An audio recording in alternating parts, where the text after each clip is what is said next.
Hello, friends. Welcome back to another off-the-cuff ramble chat with me, FPL Mez, and I'm joined by two very wonderful guests.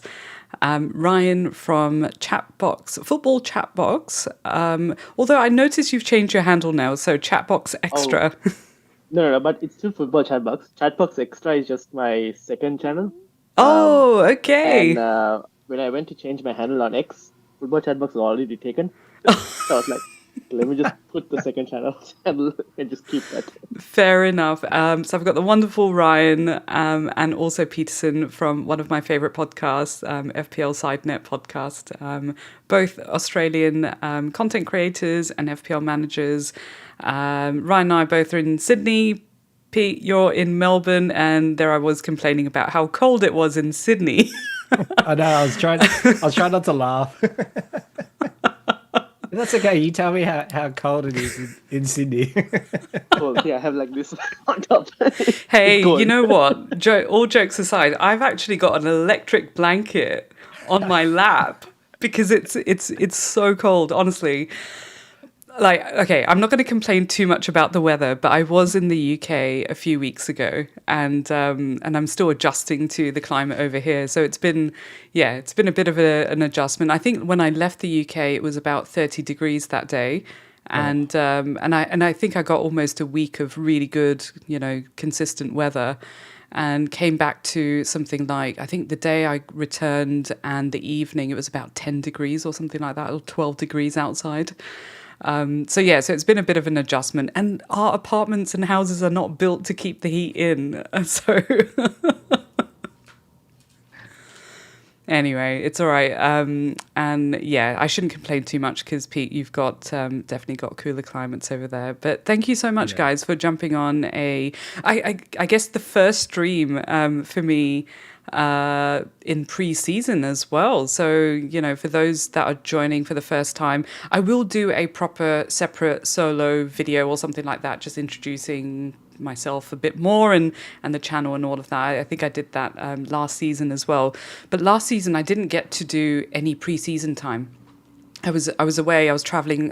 Like I had Japan and a whole bunch of other places I went to. Went to the UK, so I was away for almost 2 months or something, and so I didn't really get much of a pre-season. So I feel I'm kind of glad that I'm doing a little bit of pre-season because there's a shit ton of changes as well to navigate. But yeah, no, it's great to have you both on my first live stream for the 25-26 season. I can't believe we're in the 25-26 season. Very exciting.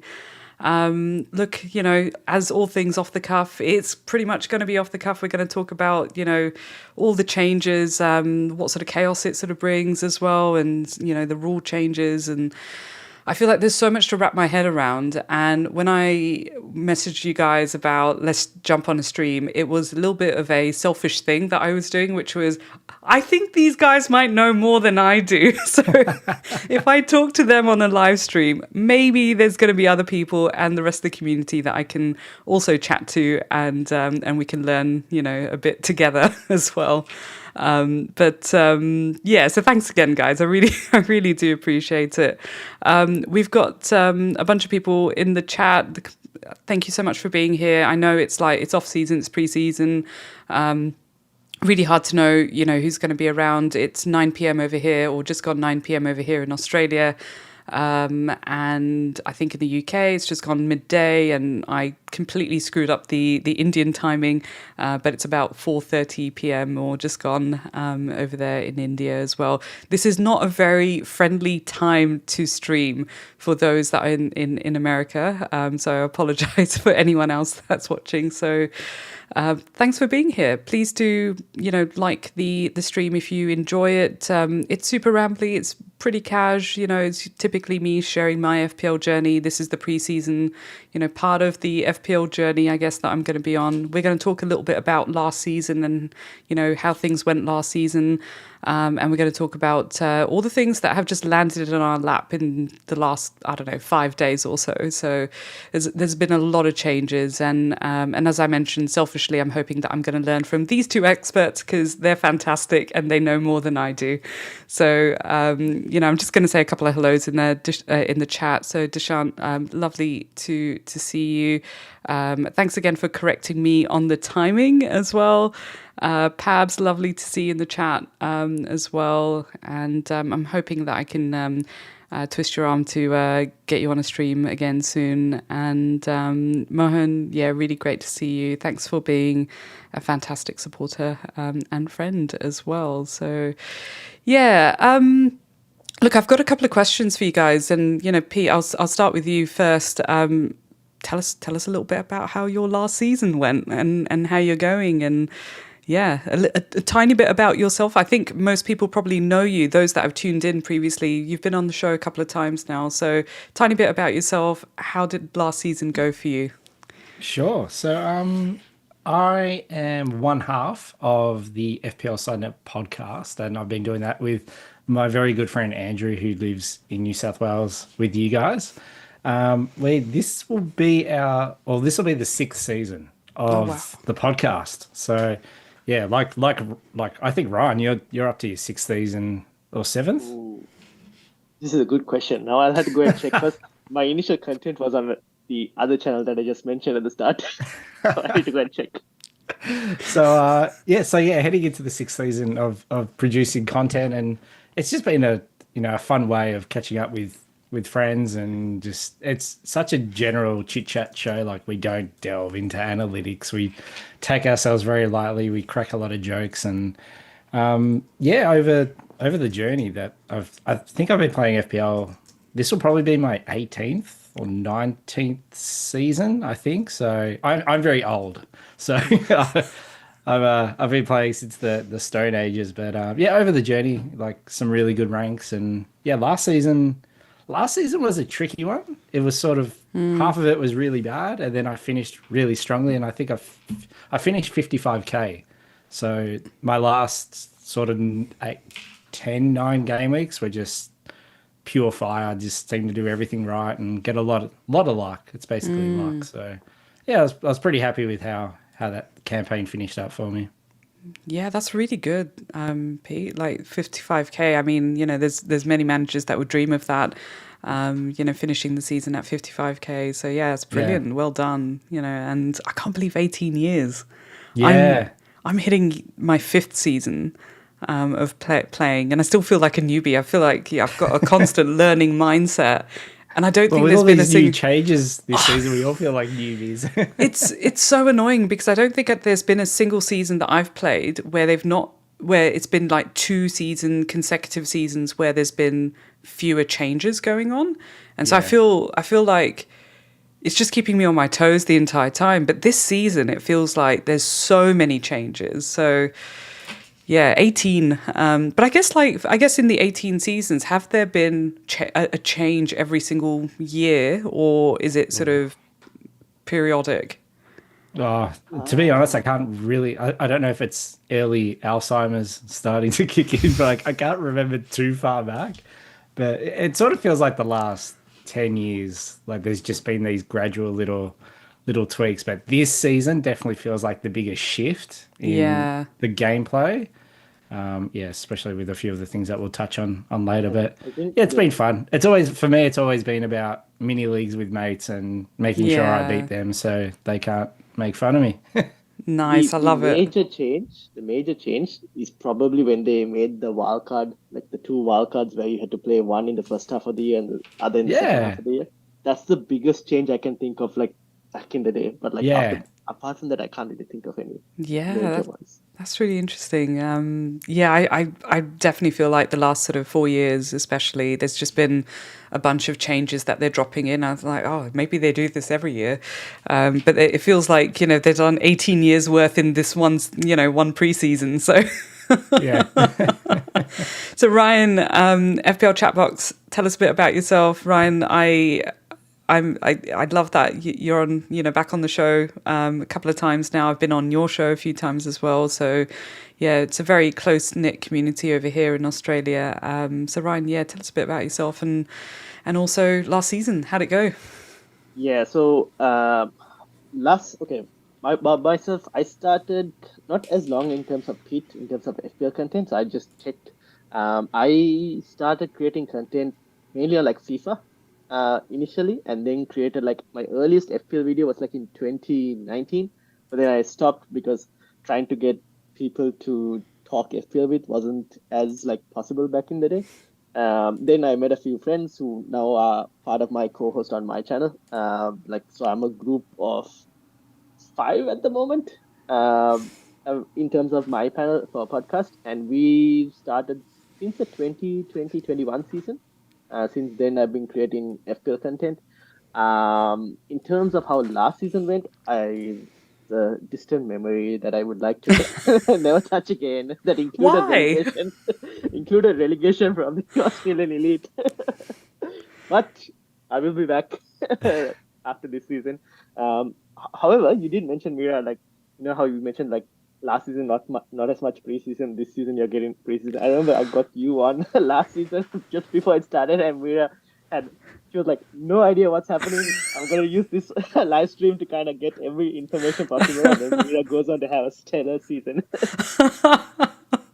Yeah, Yeah. I do remember that. I do remember that. And yeah, honestly, it's hilarious because I think it's a really good opportunity. I think there was an occasion many years ago when I was in the UK. My boss at the time, he said to me, "Why don't you put yourself forward for this conference? That was coming up." And I said, "Oh, I have no idea, what to talk about." And said, "Oh, I don't know, just pick a topic, but it'd be great to submit you for this conference." And I thought, okay, well, I guess the best way to research something is to just put yourself forward for something like a conference or a stream or whatever. And then maybe you'll learn stuff. It will force you to kind of go and learn things and just kind of ramble on the stage or whatever.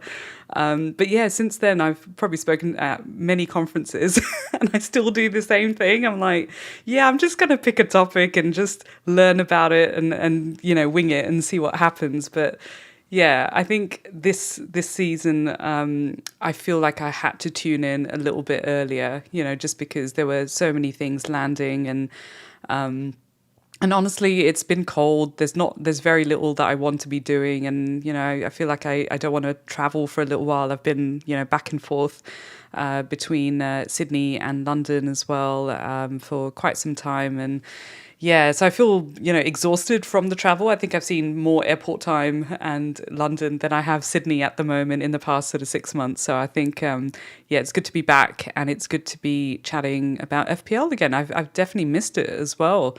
So I didn't get a full season, of like doing any streams or videos and, following the game as much as, I'd like to have.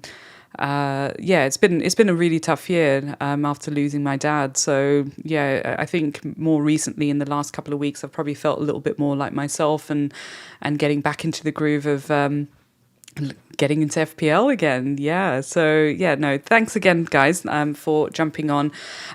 Quick question, first player that comes to mind, best player from last season that you've had in your team, and worst player, Ryan. Oh, best player, I think it probably has to be Salah, just because of the consistency. Worst player, that I'll have to think. I don't know if I necessarily had a worst player. Like I kind of avoided most of the. Oh, actually, no, never mind. I'll put Jacob Murphy as not worst player. Never mind. Actually, not Jacob Murphy. Nkunku. I will start with him. Right at the beginning of. Oh yeah, that player that could cover Palmer. Yes, that's where it all went wrong. Pete is trying to hide now, but yes. That's probably my worst player because that's where it all went wrong. Because I tried to avoid. I did, even though the season was pretty bad, I did avoid a majority of trolls in terms of like FPL trolls, but I just got a bit unlucky from players not returning. Yeah. But yeah, best player Salah, worst player probably Nkunku. Yeah. Okay. Pete, same question. Oh, I'm really struggling to think of the worst player, but I know one that just jumps out at me is Bruno Fernandes.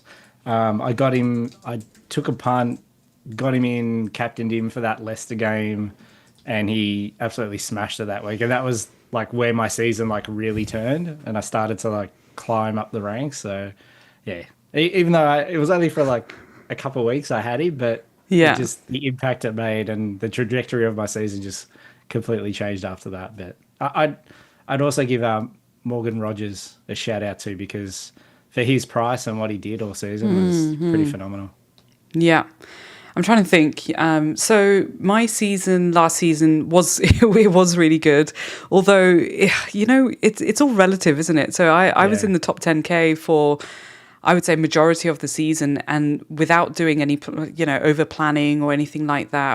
I was making my transfers very last minute. I was in for a chunk of that time as well. I was in hospital as well, and so I was like making last minute sort of transfers. Wasn't really thinking about it.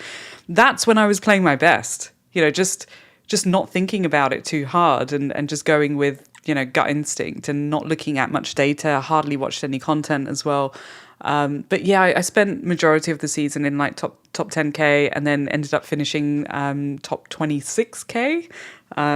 So yeah, it's okay. Like, I'm completely fine about it because it's a really good rank. But it's so funny how you feel down about something like that when you've spent majority of your season being a lot higher. I think the best I had was about 3.5K or something like that, which was close to one of my previous seasons as well. And yeah, I was really disappointed. Like towards the end, I think I started to overthink, my players and my wild card, and when I bench boosted, and just some really 50-50 decisions that had gone wrong as well.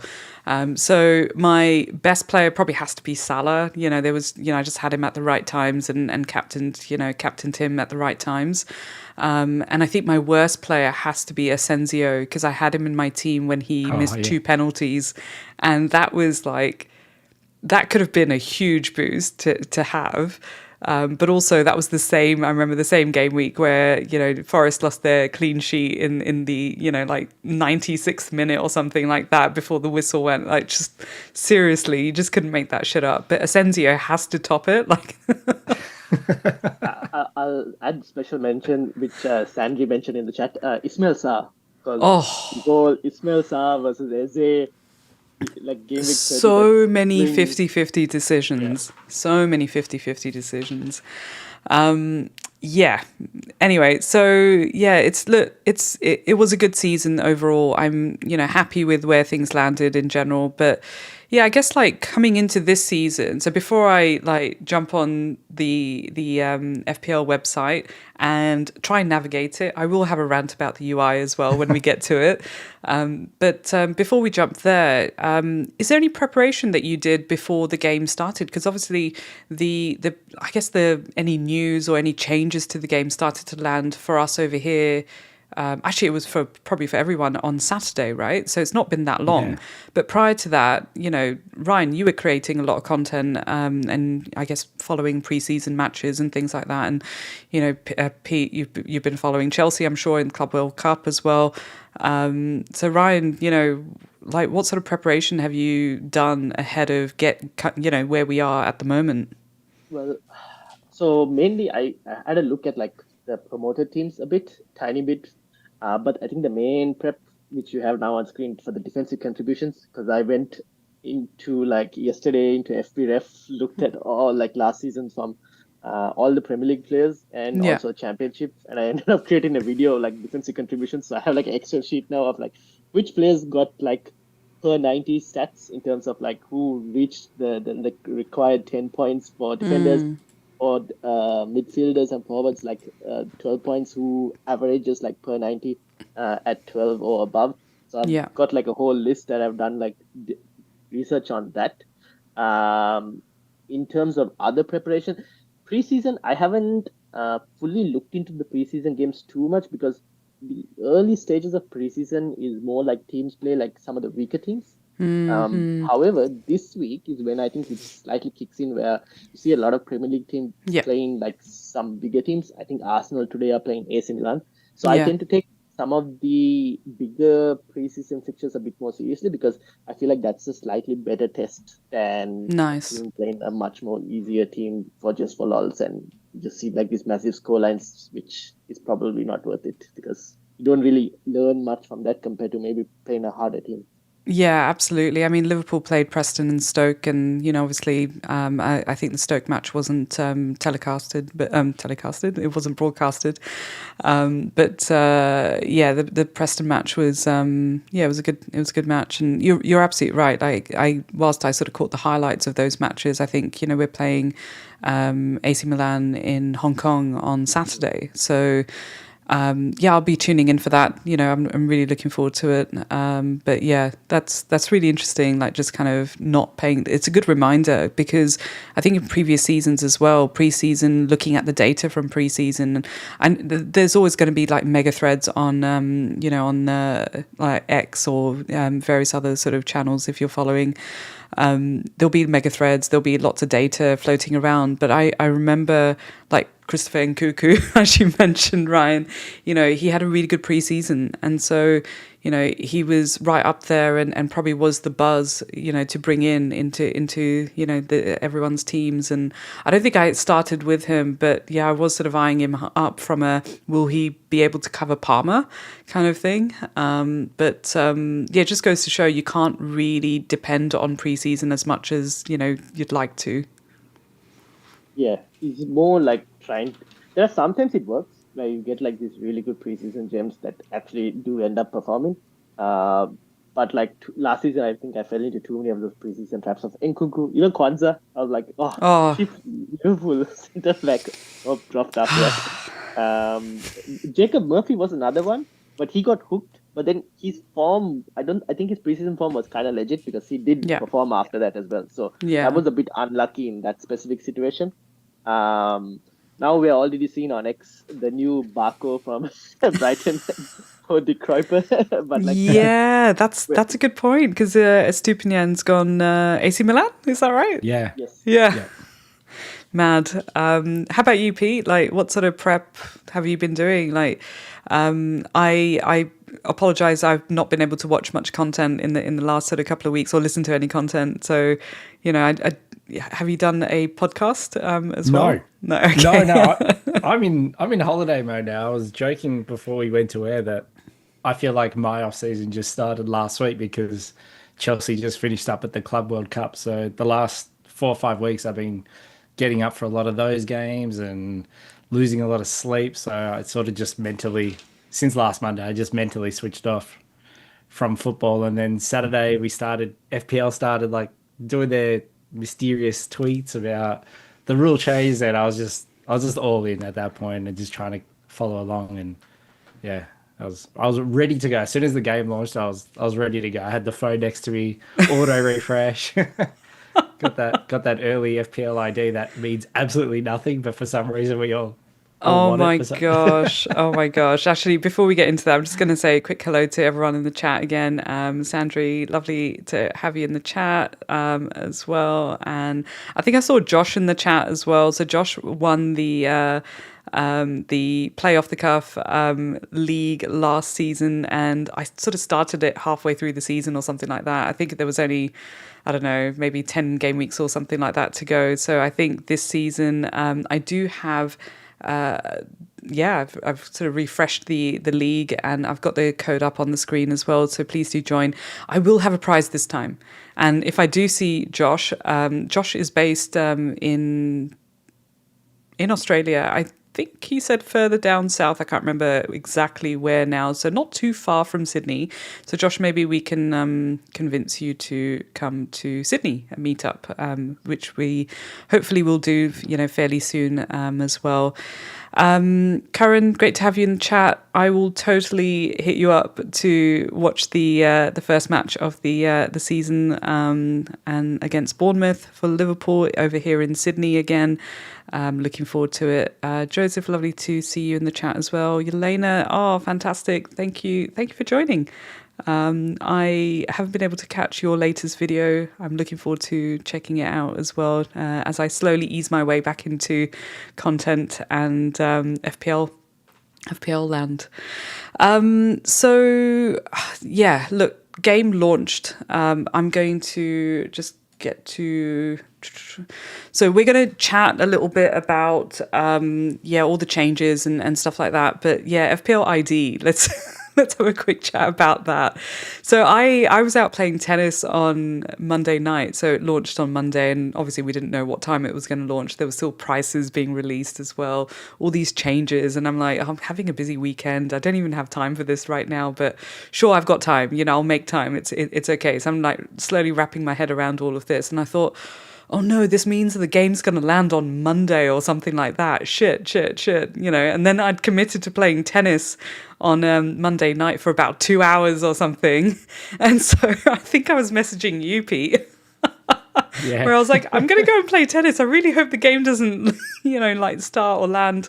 Not that I care about the lower ID. I've actually got a whole digit less than what I did last season. So I'm happy about that. I think we're all anticipating it starting, coming out on Monday, right? Like there was all the signs were there. Yeah. It felt pretty obvious during the day when the screen had changed to like the game is updating, and I was like, oh, it's inevitable. I was just happy it launched when it did, rather than wasting an entire night of just like auto refreshing and just waiting. Yeah, no, of course. So ID wise, where did you guys land roughly, like in the thousands? 5 digits, 11,000 something. I know Okay. Pete got it slightly higher because Oh. I saw his. So you know how when you look at like mini leagues that are refreshed, any mini league that has been renewed first it goes higher. So I have Pete's mini league above mine. I was like, damn it. Oh, Like, I hope my rank is as good as my FPL ID. I got I think 3,400 something. So Yeah. Oh, okay. Yeah.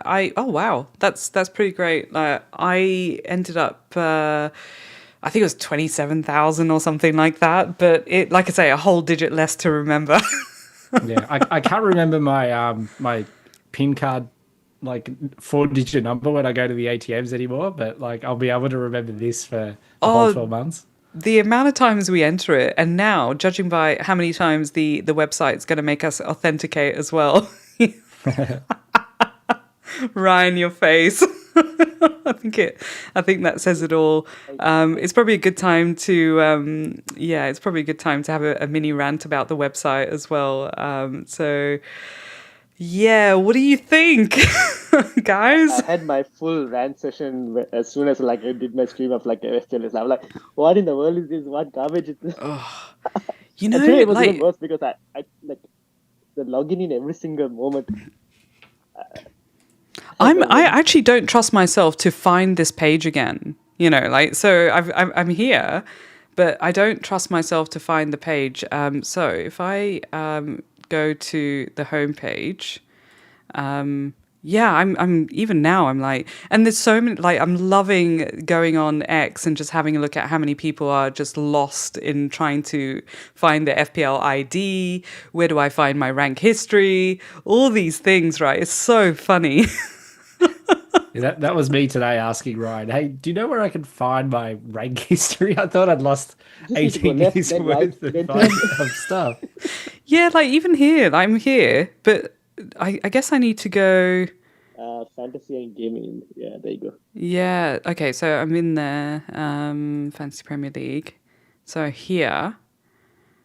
And now okay. You can log in, you need to make sure that people don't see your 2FA and all that. Oh, for fuck's sake. There's one into the jar already. Let me see. Start the swear jar straight away.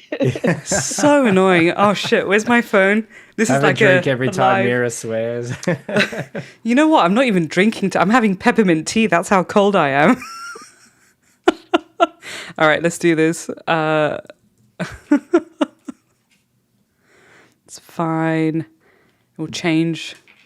Okay, I'm in. But why are you making me log in again? I was logged in just an hour ago or something. Anyway, I'm in. So where do I go now to find my rank history? Go to leagues and cups. Oh, so I'm going to have to go... Oh, see, this is the other stupid thing. I tried to generate a badge, And my team this season is called Jota Controller. Or Jota Controller. And I thought, let me give a nice description of, a woman sitting on a pitch with a red shirt on, with 20 on the back, with a controller in her hand, just proper description of it. And they came back. I got a message back today saying, your badge has not been approved for whatever reason. And I thought, why? So at that point, I was just like, you know what, fuck you, Adobe. I'm not doing it. All that effort for nothing. So if I go to Pete's Side Net podcast. Okay, so you got to do it from over here. That's so annoying, man. I don't get that. Yeah, honestly. It's really random place to put it. Anyway. Yeah, it's so strange, so strange. Anyway, let's get into what we came here to talk about, which is all the changes that are going on. So you think here we go. There's that link down there. Back over here. Let's just start from the top because they've got a bunch of things already, sort of listed out for us over here. I thought we'd just kind of go through this and have a quick chat about it. Maybe we can have a look at a couple of some players that we're thinking about. Have you guys been drafting teams yet?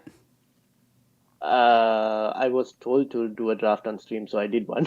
Oh, okay, fair enough. I honestly have no clue how good that draft is. Like I said, preseason, I haven't really paid any attention. Plus, from doing that one draft, I felt like it's quite hard to make a proper balanced team that I like.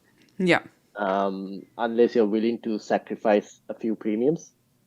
Yeah, fair. Yeah, I'm on auto pick at the moment, and made a couple of changes I was more testing the UI when I was making a few changes. I was like, shit, this is going to be hard. I'm going to have to lock in my team early. Yeah. How about you, Pete? Have you been tinkering with your team?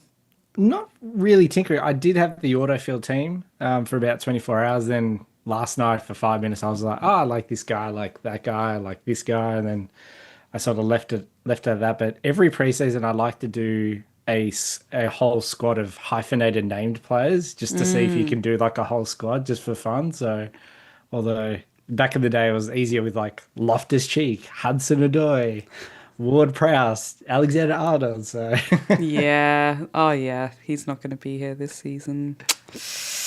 El Trente. There was a question in chat. Pete, who do you support? The champions of the world. Champions Chelsea of the world. Club. And I support Liverpool, champions of the Premier League at the moment. And I should have worn my champion shirt now, but it's all right. There's plenty of time for it. Sorry, Ryan. Who do you support? It's okay. We still have 20 Premier League. All right, let's talk. Let's talk defensive contributions. So, this was an interesting one. Well, initial thoughts. I guess like they're just trying to make defensive picks a little bit more interesting. But I think the thing that I found confusing though was, so you get 2 points for making up to 10 points for that player, or 10 sort of C bit, I think they're calling it, points or something like that. Is that right? And then you get 2 points for every 10, but you can only get a maximum of 2. Yep. So and 12 for midfielders basically. Yeah. Okay. That's going to be interesting because I had Murillo in my team last season, and that would have been really handy. But also, what are your initial thoughts on that though? Like, do you feel that while you've been tinkering, I've not been tinkering as much, but while you've been tinkering, like, what sort of considerations have you been making with that in mind now?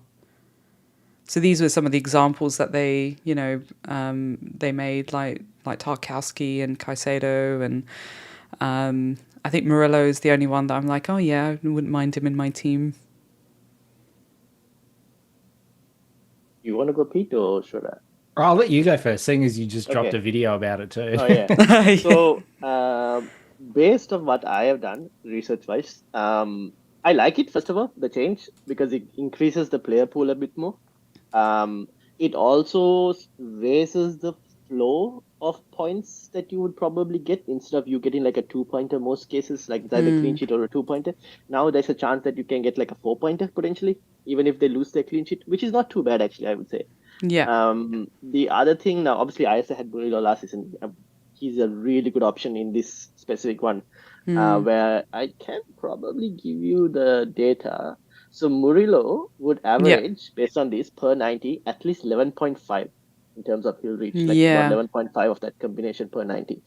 Now, one way to probably take this, if you wanted to like look into the data further, is like one way to assume it is like now you have Murillo here, who is at like 5.5 in FPL. So FPL have obviously priced players based on that. Now, do you see Tarkowski at 5.5? I'm not playing 5.5 for an Everton defender. No way. But someone who is not on this list is Nico Williams, who is priced at 5 million. So if you wanted to save a 0.5 saving, and on top of that, Nico Williams, his per 90 data is 10.43.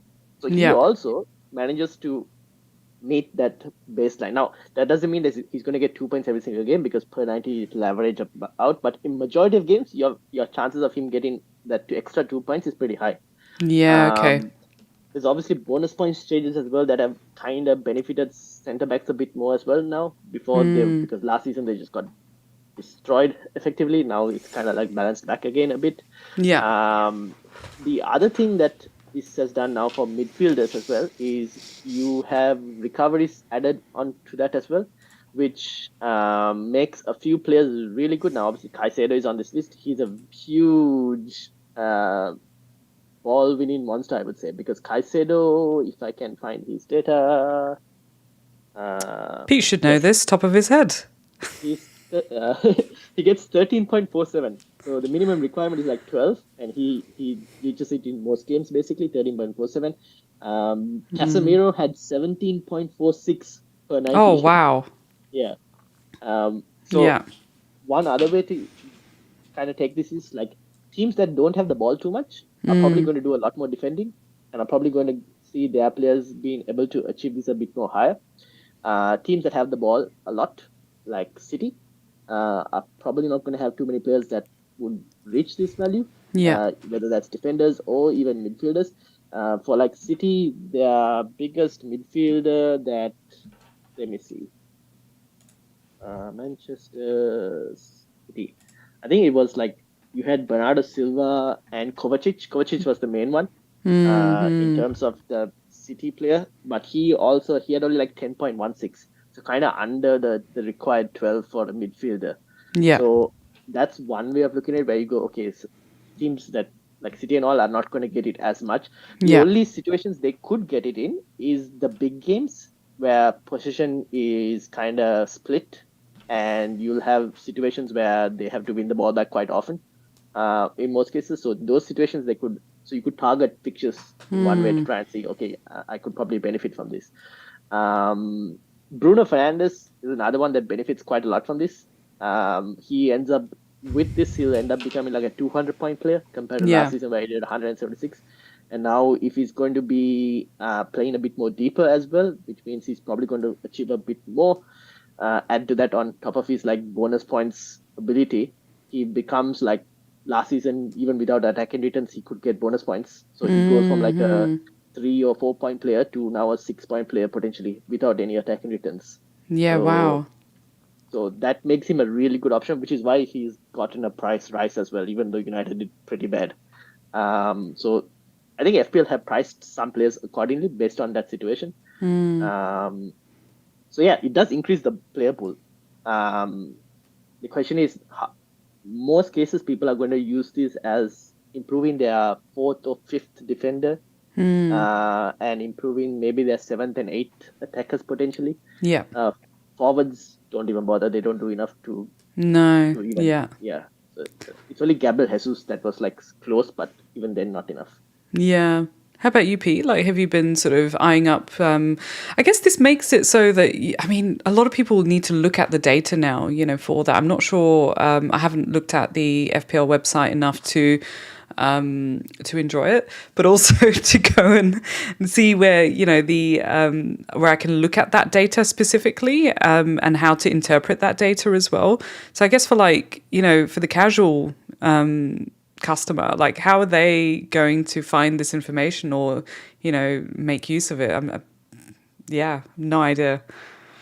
Yeah, I haven't delved into the data as of yet, but what I've been thinking about this change to the gameplay is that it might help in one of the big lessons I learned from last season was the ability of getting to 5 free transfers. And I think what this change in the gameplay can allow us to do is not having to worry too much about just having the best 11. I think having an actual squad is going to benefit much more this season because say you got one of your ideal defenders is out. Okay, well, I'm going to play my 4th or 5th best defender. With this data now behind them, rather than just hoping they get like 1 point, maybe it might be 2 or even 3 points like that. That floor has come up a little bit, which makes it a bit better, and maybe makes it a bit easier down the season just to roll transfers as you just rely on your squad, rather than like wasting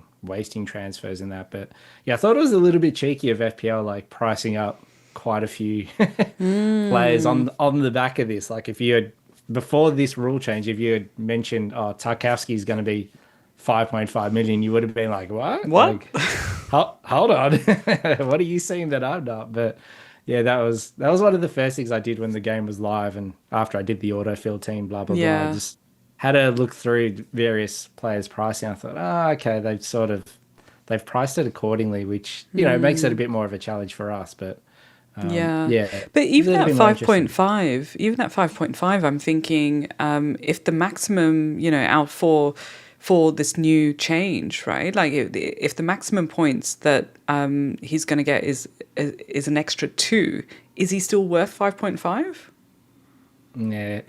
One of those things that it's over like the whole season, isn't it? Okay. You're probably likely only going to have these players for like a chunk of like 5-6 game weeks maybe. Especially with the way we've got so many chips. But whether or not over the long term, it's beneficial, but in a short period, maybe not so much. But I guess this is the whole sort of if you put away $2 every week, you're going to have X amount of money in how many every weeks. And no, look, fair enough. I think I still think it's quite high, and I think that's where when you look at like the top scoring defenders from last year. Even with those, I wonder like if Tarkowski got his extra how many ever points, let's say every single week he nailed 2 points extra, would he still be anywhere near these kinds of numbers? Like, do we know that? Not sure. Another thing just to sort of keep in mind before we move off it is just in the past when our defenders have come up against elite teams, we've probably wanted to bench them or even like sell them, use a transfer on that. In this case now, it's like, maybe I'll just, rather than benching him, maybe I'll play that player because they might end up getting all these defensive checkpoints and get those extra points. So it's just something else for us to keep in the back of our minds. Yeah, definitely. And all of these players that we've got on the screen at the moment, they're, some of them have moved around or gone, but they're all going to be more than 5 million. So, I think the 4.5s are going to be really interesting to look at, and the 4 million ones. I did have a look at, I think it was FPL Meerkat, so Charlie, who is coming on my show next week, actually. So we're going to do an early morning stream for us over here in Australia and a late night one. I think it's going to be late Tuesday night for everyone in the UK, and about 7 a.m. or something like that. Because I just wake up really early. So yeah, why not? So we'll be doing a breakfast stream over here with Charlie, who does all these like amazing mega threads on X.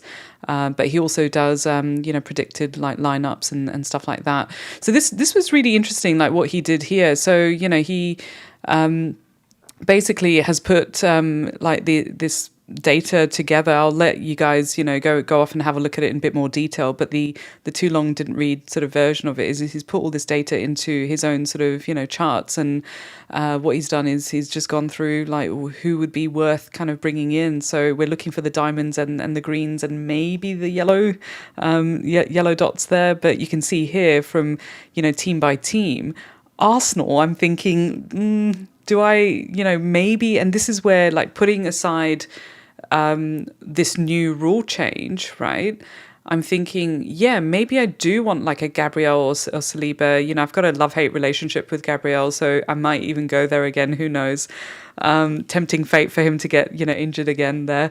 Or do I go for like a Raya or something like that, just for some defensive, I'm not sure. I think the cheap GKs are going to be in fashion again. But looking at this in itself, I don't feel too inspired to go for an Arsenal defender at the moment. I think Lewis Skelly might be the cheapest one there at the moment, but everyone else is above 5 million. So maybe one of them, but not for this new, defensive contributions. It will probably be because I want an Arsenal defender for, blocks of time. But yeah, it's a really, really good thread that he's done. So over here, I think like Senesi came up as a top pick there. A couple of yellows there, or Zabani, is an option there. But if I go further down, it was just really interesting, seeing that Chelsea again, amber, mostly red there as well from last season. So yeah, Collins up here, Brentford, it looks good. Probably will be on the cheaper side. I'm not sure. Maybe 5 million. I'm guessing. And I think further down, I think the Crystal Palace players were the interesting bunch here. So Lacroix and Richards being like the diamonds, then Gehi's price I was really surprised about. Look, he might end up at Liverpool still. Liverpool's not done the transfer window, and still, time. There's still plenty of time for it. But Gehi 4.5 is fantastic. Yeah, I mean, if he moves into my transfer team, Kwanzaa 2.0, here we go. But better than upgraded version. Yeah, I mean, does anything stand out? Just seeing some of this data here. I mean, Robinson, Anderson, interesting from like Fulham, as options. But Tarkowski obviously up there, Branthwaite up there as well for Everton. But yeah, this was super interesting just seeing the data in this format, and then looking at the players' names and thinking, oh, maybe I do need to find a good balance here with some of those premium defenders, and then work out like which cheaper option to go with. But in terms of premium, not many of them have the defensive contribution not as high. It goes back to like what I said, like position. It's based purely on position. So all the premiums play for the better teams that hold the ball more. So they're probably not going to get it, which is why you probably look at your fourth and fifth defender for this, basically. Yep, absolutely. And look, you mentioned Nico Williams there, up there with Murillo as well. So interesting, Maguire and Mazraoui, sort of on the yellow, so close to. That's not bad when United have they've got some, good fixtures randomly scattered in the next sort of 10 to 20 sort of game weeks. But yeah, super interesting. West Ham, again, Wolves have got some good players there, and Spurs, I think this is why we're seeing a lot of people go for Udogie at the moment. He's 4.5 as well. Spurs have got a really good first fixture. So yeah, I can see the appeal. Kilman from West Ham, that's not bad at all. Everyone's on Wan-Bissaka at the moment. Everyone's gone nuts on Wan-Bissaka in there. Every time I look at X, just seeing, everyone's gone nuts on Kudus and Wan-Bissaka at the moment. Well, Kilman showing off those. He was a class futsal player before he started playing outdoor, so that probably helps. Yeah. So this was the best of the lot, basically, that Charlie had pulled together. So it's a decent list, and like I say, Gahey and Robinson. I've had some of these players in my team last season, and yeah, they were great. Even Anderson's in there. Interestingly, I do like the Nico Williams option. Yeah, that's not bad. Yeah. But yeah, I think out of the premium ones, so this was great. Like he, also put in there, like from the premium ones, Van Dijk was probably the only one that was closer. Guardiola, I quite like the look of as well. I think a lot of managers will end up going to 8 Nouri. It seems like anyway. He was in my auto pick as well. And Guardiola's not a bad option there, a little bit on the higher side there. But yeah, when you look at like Gabriel Saliba, I don't know. Like they've just been in our teams. Like one of them has always been in our teams. What are you guys thinking? I was going to say, I think when it comes to defenses, at the end of the day, we're still going to look at that's so fixture determined when we're putting them in our sides, and I think that's still going to be the bread and butter when it comes to that. Like this probably just helps with sorting out which one you actually want from that team in particular that you're looking at, but. Yeah. No, fair. That's fair. Okay, so that's like the defensive contributions there, and go check out Ryan's video, latest one on this particular sort of topic as well. Definitely worth having a look at. Actually, while I jump on to the next thing, which will probably be Chip's price points. Like, what's your gut sort of saying about pricing this season so far? Looked similar to last season. Or just from like skimming through it, which I guess is fine because like if it's not broken, why fix it, kind of thing. So it looked okay from what I said. It just felt harder making a squad. Yeah. I don't know if that's because the premiums have stayed like at their price points, maybe got a bit more expensive. And also obviously like Salah and Haaland have Salah's gone up in price, Haaland has kind of maintained price. Isak has gotten a bit more expensive. I think the main place where a lot of cash has been taken in is from the amount of 6 million defenders we have this time. And I think if you start building a draft, you're probably going to see a lot of players with a 4-4-5-1 or a 4-4-2 formation. Yeah. Compared to, I think, seasons before, I always try to build like a back three, maybe, because attack is where the points are. But this time it's a bit more harder to build a back three. Yeah. It feels like that at the moment. Yeah, it does feel like it. Yeah. How about you, Pete?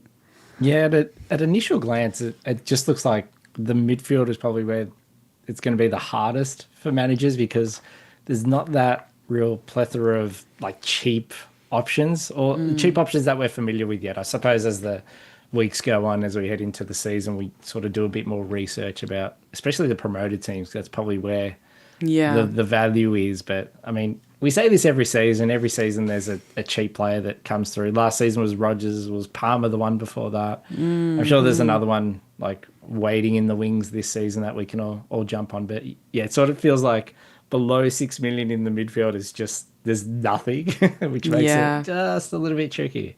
Yeah, no, absolutely. I think like I definitely noticed that when I was just having a look at the forwards, and there's not many options, in the forward lineup to pick from. So you're looking at your 7.5. So you got your higher ones, anything above like 8 and 8.5.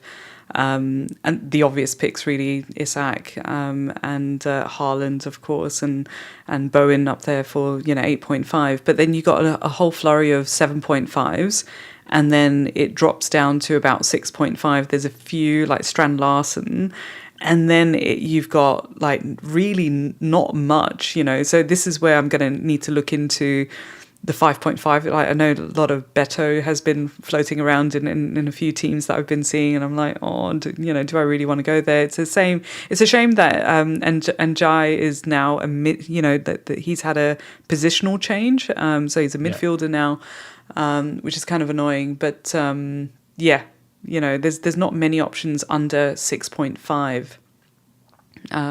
But it seems like it's similar to with the mids as well. There's like that sort of tier. But yeah, like you say, I haven't really gone and had a look at the promoted sides too much. And I think Leeds will probably be the stronger team from the promoted sides, would you say? Yeah, I do believe so. I'm worried about Sunderland, but some of their signings have been okay. So Adingra's moved over there from Brighton. But that side is so young. They just need a bit of experience. I know granted Zacco is very close to moving there too, which is so random, but yeah. Well, I thought Henderson was random as well, going over there. So yeah, he went to Brentford, wasn't it? Oh, has he gone Brentford? Oh, that's right. Yeah, Brentford. Yeah. Okay, sorry. Yeah, different not Sunderland. Stripes. Yeah. It all looks the same. Yeah. I'm such a casual player. Honestly, you know what? I think this season I might try and just play a bit more casually than previous seasons. I think I'm going to give that a go where I'm not consuming too much content, not looking at too much data, and just go with vibes and see what happens. You say that now. Then the mini leagues come in. This is true.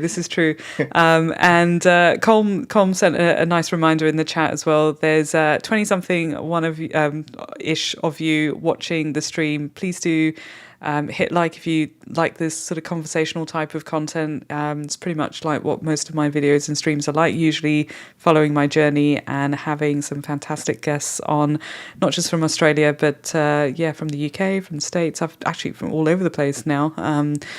Looking forward to bringing a new lineup of guests this season as well. So please do hit like, please do subscribe. I was really hoping to be able to hit 1,000 subscribers last season, but I wasn't around for half the season, so that wasn't to be. But hopefully this season I can try and hit 1,000 subscribers. Yeah, so hopefully you can help me out and hit subscribe, and enjoy some of this, chilled out, impromptu, off the cuff kind of content as well.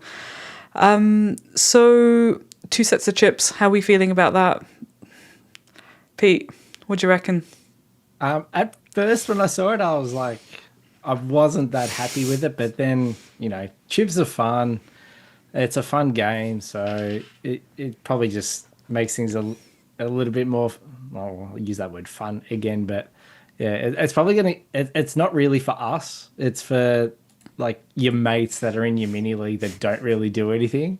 And they'll just be like, I'm just going to use this one this week and this one the following week. So it's probably just going to make it a bit harder to get away from the pack in that first half of the season because the chip usage will be insane. So, I know I always used to say on our show, like, you sort of ignore rank in the first 10 game weeks. Maybe we just ignore rank until like the second half of the season because it's going to fluctuate so much with all these chips.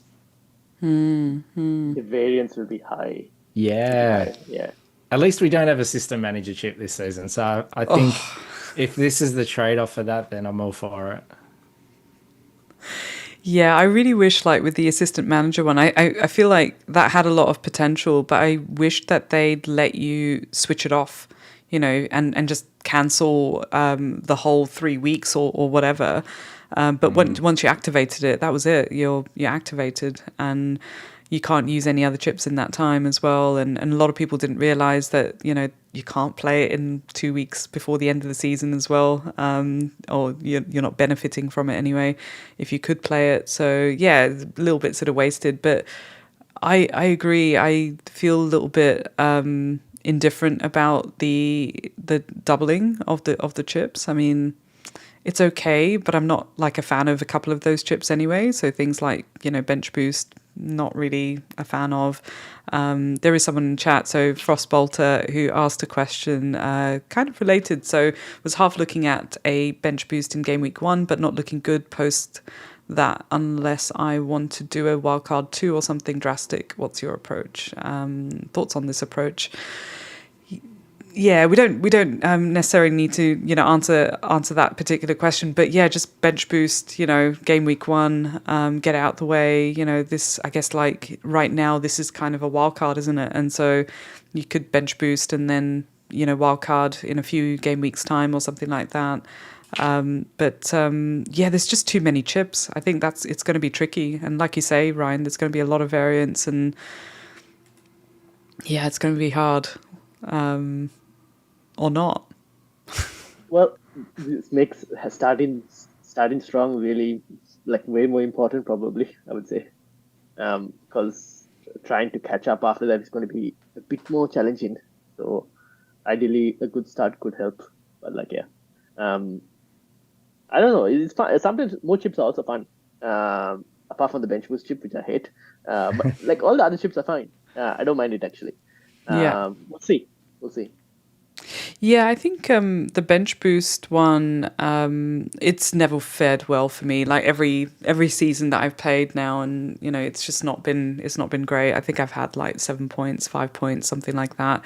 Just ridiculously low number of points. And yeah, I do like the idea of bench boosting in game week 1 though. And I think one of the things that I don't know if you guys did this last season, but I played my triple captaincy on Haaland in game week 2, and that gave me a massive boost, and it made a huge difference. I think I went somewhere like 800,000. I think that in the first game week 2, I don't know, I think it was like 90,000 or something like that. Very, very quick, sort of boost, and then after that, after that boost, it was, I don't know, it was just playing consistently, but also very strategically. I like planning, and I feel like with the chips, I'm probably not going to be planning as much. I mean, you could argue that you plan more because you want to plan your chips around, the fixtures and everything.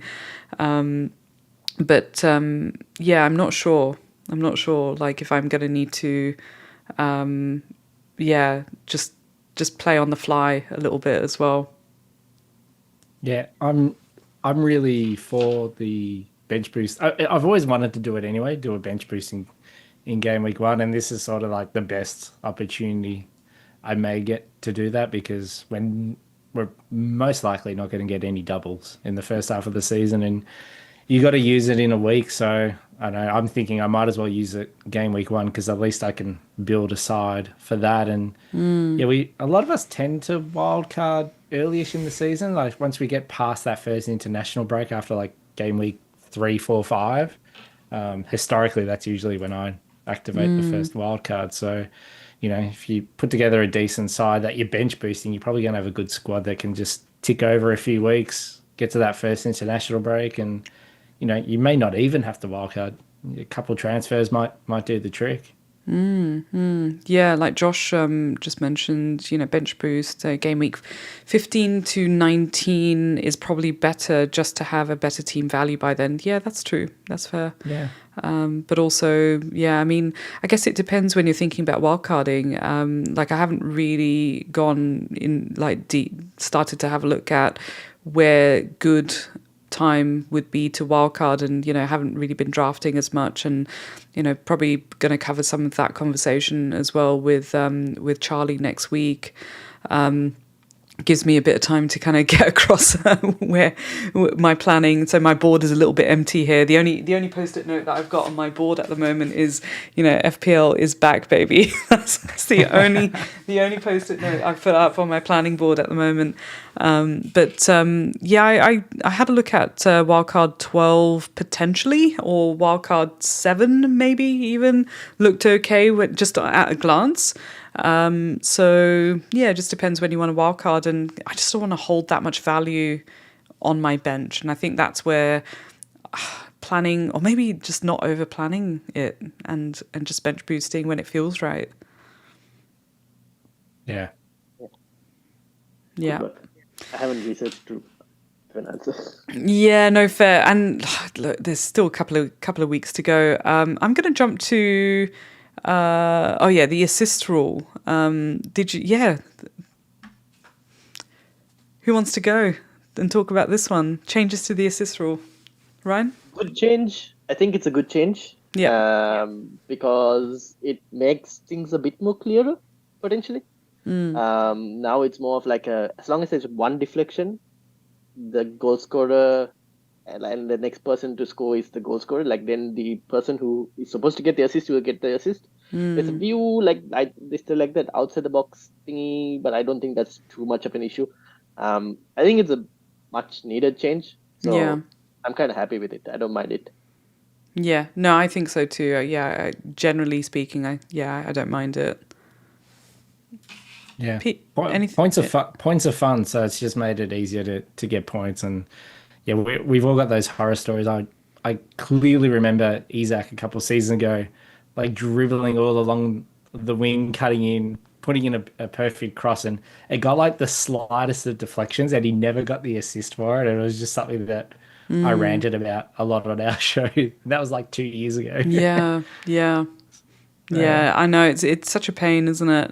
But yeah, I mean, I think it's a welcome change. Like you say, could have done with it, much earlier. So this was interesting, qualifying for the elite global leagues. So Pete, I imagine you'd be in that top 1% as well. I think so. Yeah, and Ryan, I'm not sure. I'm not sure where you finished. Top 10%. I was like top 4.5%. Yeah. Okay. So, but I haven't seen those leagues up here. So No. Yeah. That's not popped up yet. So yeah, it's not popped up for me. So I think Pete, you and I will be in the top 1%. But does that? I take it that means that you're not going to be in the top sort of 10% one as well, right? Like it's just one or the other or something like that. Not sure. They're making it up on the go. Yeah, they are. It seems they're it's very off the cuff for them as well. Not sure. We'll look out for that. But I wonder why they did that. Just extra leagues. Not too sure. Yeah. Maybe just to like there's always that top 10K stereotype kind of thing. Maybe to kind of change the narrative potentially. I don't know. Gives people something to target. It might also be easier to sort of use for like data pools. Like, I can have a look at what the top 1% of managers doing, and like you can sort of pull the data from that league, and rather than going like over an overall of the whole gameplay. So yeah, that's a good point actually, because we look at that. I think we all use live FPL. So we do go to live FPL and have a look at that occasionally anyway, right? Like where what's around me, or top 1% or 10% or something like that. So yeah, interesting. Fair enough. It's like, what change shall I make today? Let me just introduce a new one. Yeah. It's like, we haven't stopped yet. Here's something different. I feel like they ideated around a boardroom table with lots of post-it notes, and everyone just, had, 60 seconds on the clock and just came up with a bunch of ideas, and someone came in and went, that one. Let's go to lunch. Done. Yeah, so what were they thinking with this one then? Yeah. The extra AFCON transfers.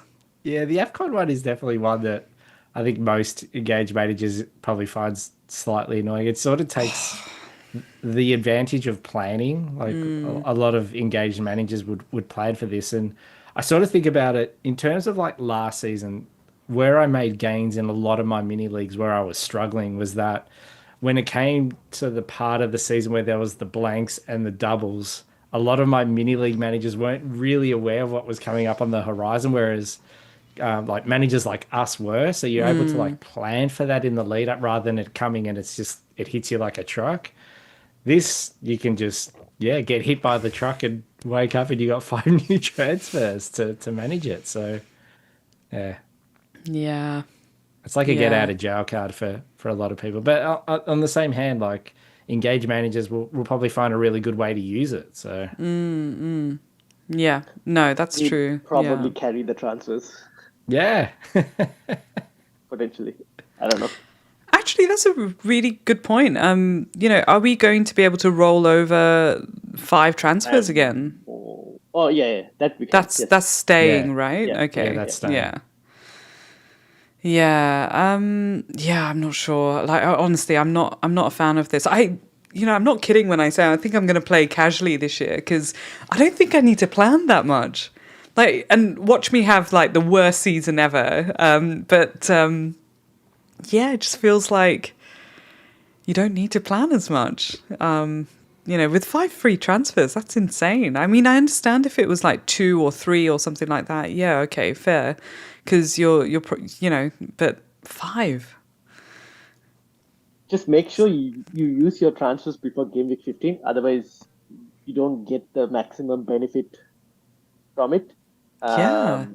So that's one thing that needs to be considered. Well, see, that's really interesting. It's even just calculating that really, really quickly, right? So you've got how many chips? There's 5 chips, right? So actually, wildcard, triple captaincy, bench boost, free hit, 4 chips, right? Yeah, totally. Yeah. All right. So there's 4 chips to use, and you're going to get 5 free transfers. So you got to use your 5 free transfers, or build up of them, or whatever. How many ever you have. Sorry, not 5 free transfers. I was trying to say you got to use up your free transfers before you get your 5 free transfers, and use all these chips by game week 19 as well.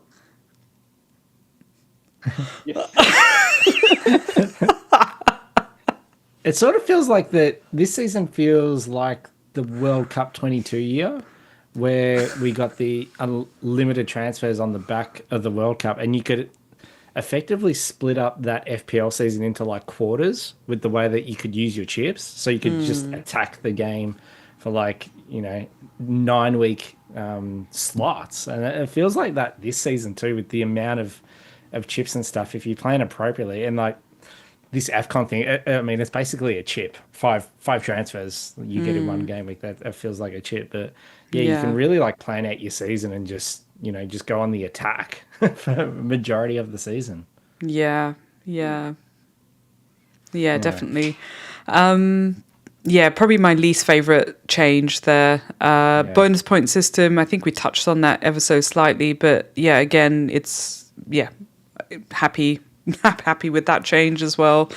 It's almost like they hired a team this year and really sort of put a bit of focus into it. It's like, this is a thing. We want to do more. We want to, try and get everyone a bit more involved. And so they, like I say, 18 seasons worth of changes in one season kind of thing. And that too on the website as well. And I'm not gonna complain too much about the website and Adobe. I'm not a fan at all. I think I've worked with Adobe and a systems integrator over here in Australia, and did not have a lot of fun with that. They just think that the out-of-box stuff is going to work, and you think that they would do some usability testing or some user experience work, or I don't know, some just basic, testing with human beings maybe, and they did not. Of course not. Sounds like the FPL site. But I don't know if you've noticed this, right? I'm going to see if I can recreate this when I found myself in this position. But the nav goes from the left-hand side to the right-hand side occasionally. Why the fuck would you do that? Yeah, why would you switch the nav over in a couple of clicks? It's like, you're there. Do you see how this is going to be a huge problem? Yeah, it's like basic like web design 101. Like out of the box, so onto the website, onto your phones. Yeah. Shocking. Anyway.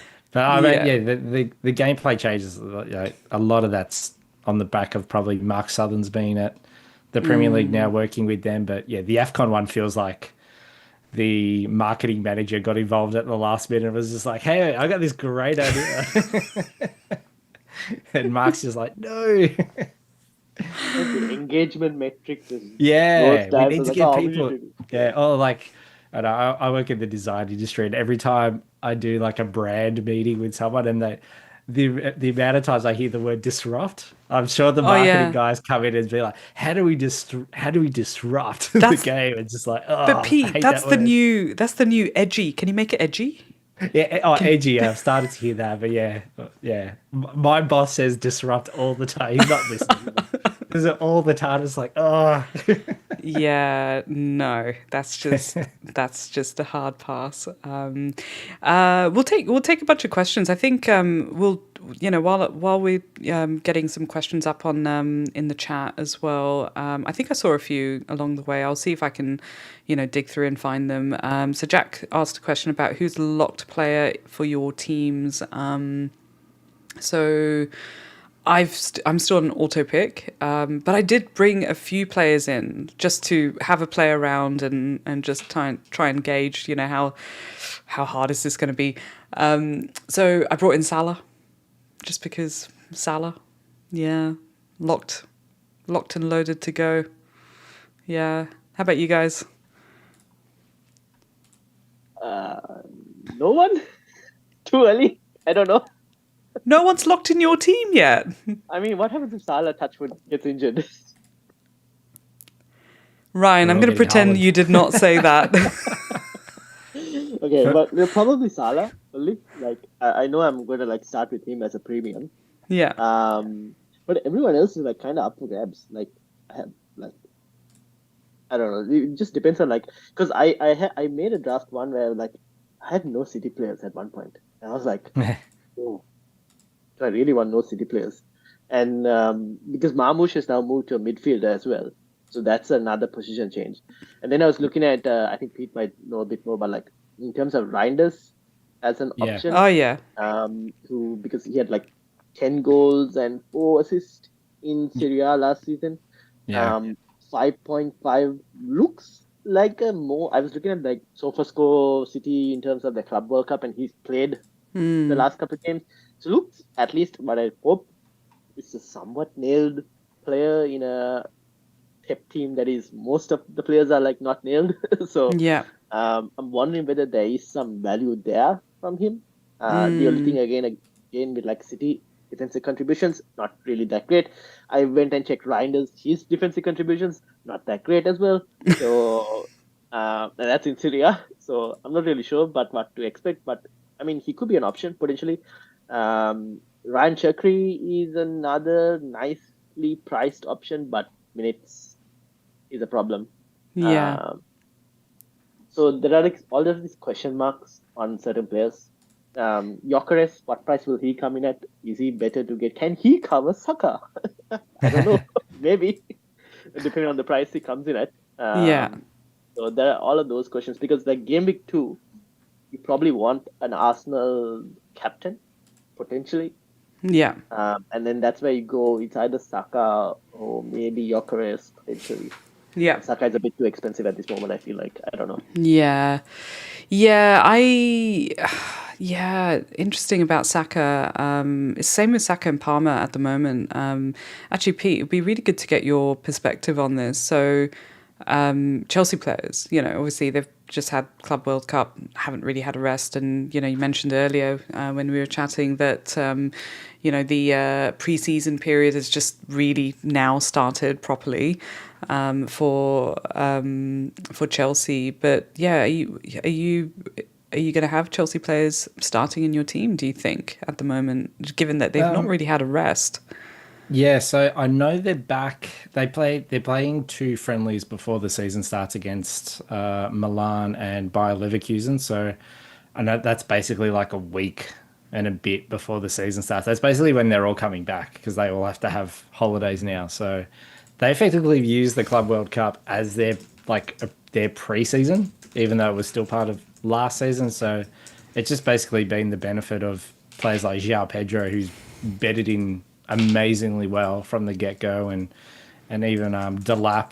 Delap was fantastic as well. So, but yeah, there's other players like Jamie Biden Gittins, who's moved from Borussia Dortmund this season. So he's probably going to be starting some games. But I think I'm going to wait with Chelsea. I think I'll wait till I see what happens with those pre-season games, whether all Yeah. the players will be back integrated. I'm not sure he will get extra time. But I mean, yeah, Palmer was fantastic in that Club World Cup final, and João Pedro has been amazing. He's only 7.5 million as a forward, and I think he definitely will be the starting forward for Chelsea in most cases. So he's definitely one on my list. But back to the previous question. Yeah. Players that are locked in my side for me, it's Konza. Yeah. Okay. I love Konza from Aston Villa. 4.5. 4.5. I could not believe it. Bargain. He was in my side all last season. Came up big with those goals at the end and clean sheets. And I just like to sing Katie Lang consecrating. Yeah. Actually, I quite like the look of, we don't know if Kelleher's going to be the nailed, goalkeeper. I'm assuming that he will be. But for 4.5, that's looking pretty good as well. And yeah, I think I'll definitely have Kelleher, definitely Salah. But yeah, Konsa's, great option there. Yeah. I think he might have been in my auto pick. I'm not sure. Haven't really looked properly. Yeah. Bowen was in there. I feel like Bowen's in every auto pick. I've just got the position changes up on the screen as well, just as a last sort of point to have a quick chat about. Any surprises here with the position changes? So not that many, but any stand out? Yeah. Bowen's the one. I think he's going to sort of be off the table for us because last season he had to sort of fill in at striker because Antonio had his horrible car accident and Fulkrug just could not get fit. So it was sort of like a, square peg in a round hole. Whereas this season, like if Fulkrug's fit, he's going to be playing. I know they're looking at another forward option as well. They definitely need one. Bowen's going to be back out on the right. So it sort of takes that little extra point per goal out of the equation now, but yeah. No, I completely agree about Bowen. Like I think one of my regrets not having him long enough last season in my team, and he just kept giving as well. And I think I opted to go elsewhere, not go Bowen, and I do regret that. And I honestly don't think I'll bring him into my team. I know that they've got a really good fixture for game week 1, but 8.5 is really high, and that too for I know he's like the talisman and everything, but they just don't score that many goals, and so for 8.5 I just don't feel it's worth it because he was what, 7 million last season or 7.5 last season? I think he was 8 last season, but also Paqueta takes penalties as well, so true. He's not even first choice for that. Yeah, no, it's interesting. I think 7 last season. Oh, sorry, 7.5. 7.5, yeah, I thought so, just on that little bit sort of cheaper side. Njai, I was surprised about because I think I probably would have been tempted to go with Njai over Beto, but then last year I made the decision to go Njai over Beto, and Njai got injured in that double, unfortunately. Cunha, I guess that makes a bit of sense as well. But I think between Cunha, Mbumo and Bruno, given that they're all priced, I mean, how much is Cunha? 7.5? 8? 8. Him and Buma are both 8, I think. Yeah, interesting. Yeah, so I don't know. I think these guys were, staples in our in our sides last season. Mbumo and Cunha especially, or Mbumo especially even. Not sure this season, so we'll have to see how United shape up. Do you have any ideas, Ryan? How? Well, they're probably both going to be playing in the 10. Yeah. Cunha on the left 10 and Mbumo on the right 10, with Bruno Fernandes in that pivot. Out of the two, Cunha could be the one that you probably sometimes get into your FPL team if we don't sign a striker. There's a possibility that he could probably play that striker. Then you'll be like, oh, out of position again. So he might be an option potentially. Yeah. But I think you should expect a slight decrease in points because they're not going to be, at least for Mbuemo, he's not going to be on pens. Cunha hardly got pens in the first place. Cunha was more of watch me score bangers. Oh, and just bonus points. Yeah, bonus exactly. points magnet. Like, it's just insane. Like, he'd touch the ball and, boom, 3 bonus points. Yeah, that's what I'm like now.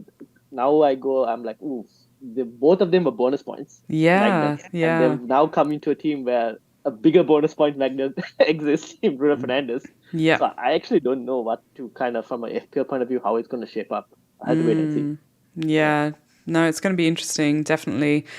Look, that was a lot, that we covered there. And yeah, look, we've been going for almost, an hour and a half. And back in my mind, I was thinking, yeah, we'll chat for an hour, see how it goes. But yeah, it's never the way. And there's plenty of other, content out there if you want something very nailed on, specific data, specific, types of player talk and draft talk and all of that. This is super off the cuff, very rambly, and a little bit of life, a little bit of FPL. At the moment, it's very much pre-season and trying to work out all these changes to the game. And yeah, and I've got 2 very wonderful guests who've helped me a lot to just understand, some of these changes better. But yeah, I'll have a look at if there's any questions in the chat. But was there anything else that I missed there from the changes that we've had, Ryan, Pete? Quick question Yeah. for you guys.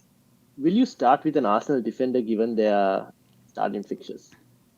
Because this is a discussion that I'm having in my own head. If it's worth starting with the Arsenal defender, looking at their initial fixtures. Yeah, they're not high up on the fixture ticker. I know that. And I if you think want they've one, got they're all like the 6 hardest million. start. Yeah. Yeah, I'm not at the moment, is like my thinking anyway. So I started having a look very high level. Actually, I'll see if I can get it up on the screen, just to kind of see if it works. Let me log in. It's like everything's making me authenticate today. So I started having a look at the new season, and so aside from doing it, that was the review. Okay, so this is what I was doing, just to get familiarized a little bit. I'll see if I can get up on the screen as well. Just come back over here. So this is my planning board. I quite like a virtual one, but also a physical one as well. So what I started to do over here, I just took a screenshot of the 20 game weeks and started to have a look at, just from a very high level perspective, to just start seeing some patterns where I can see, there's some wildcard potential, in a couple of spots as well, which teams, what I'm thinking for the team. So, over here I've got start with Palmer and then go to Cucurella as well. I'm not sure.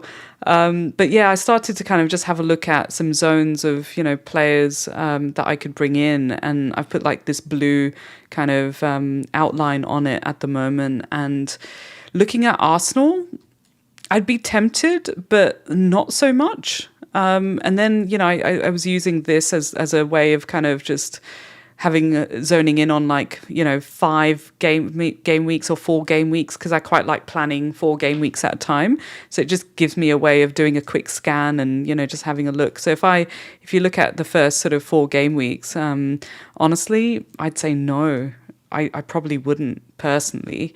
But Villa's looking okay for a very long time. So going with Konsa makes a lot of sense, right? So, I mean, this is just using the FPL websites. I was looking around for Ben Krellin, spreadsheet, if there was a version of that, or Lego Manes or something like that. I love using some of their spreadsheets, but I decided to just take a screenshot of the ones that were available and just have a look at what the options could be down here. But even Forest, you could bar the Arsenal fixture, it might be worth going for a Murillo or Nico Williams. And then when you start adding up all the other defenders that you could go for instead of the Arsenal defender, it feels like it's probably worthwhile doing that.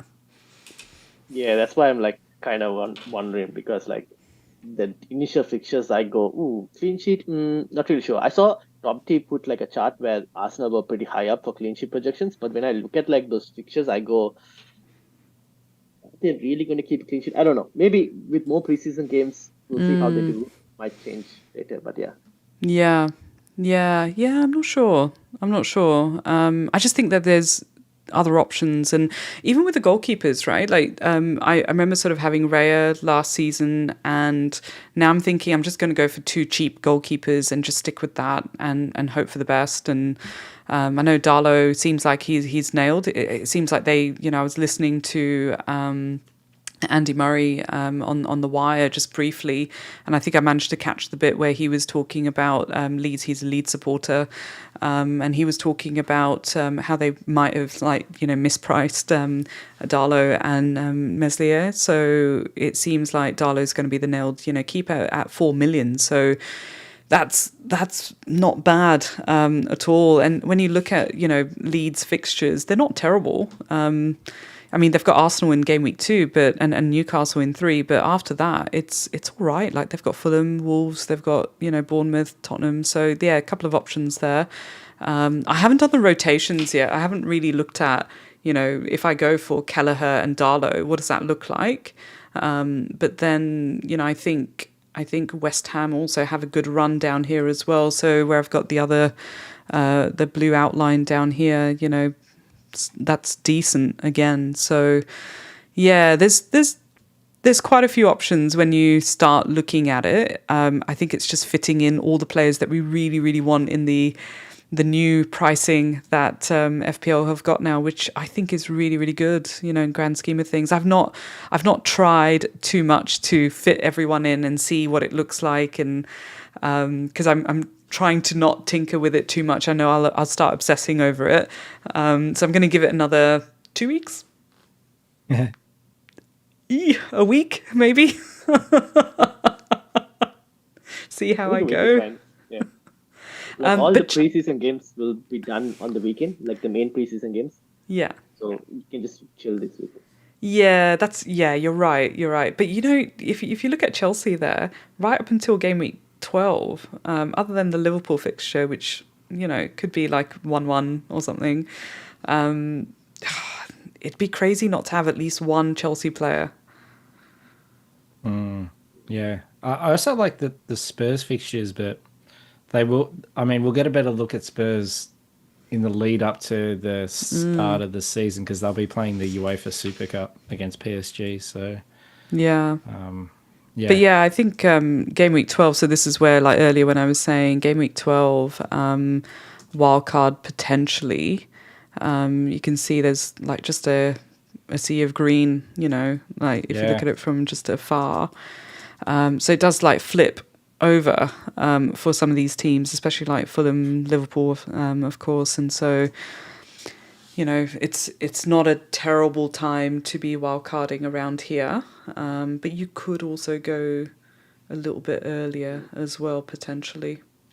I think also it's just like one random thing just to keep in mind for planning your sites for this season is even with the changes to the defensive points, which probably favors more centre backs, it might be the safer option to load up with centre backs. I mean, historically we've always looked at like fullbacks and wing backs in our sides, but with like, what is that, 9 clubs in the Premier League will be playing European football, so there's going to be a lot of rotation. A lot of the time that rotation comes from the fullbacks and wing backs. And I mean, Mira, as you would know with Liverpool, like you've got Frimpong, you've got Kirkes, you've got Robinson, you've also got Bradley. So yeah, Bradley's looking good at the moment as well. So it's hard to know who the nailed guy is. Okay, well, I'll go with Van Dijk or Kanato. So yeah, just something to keep in mind.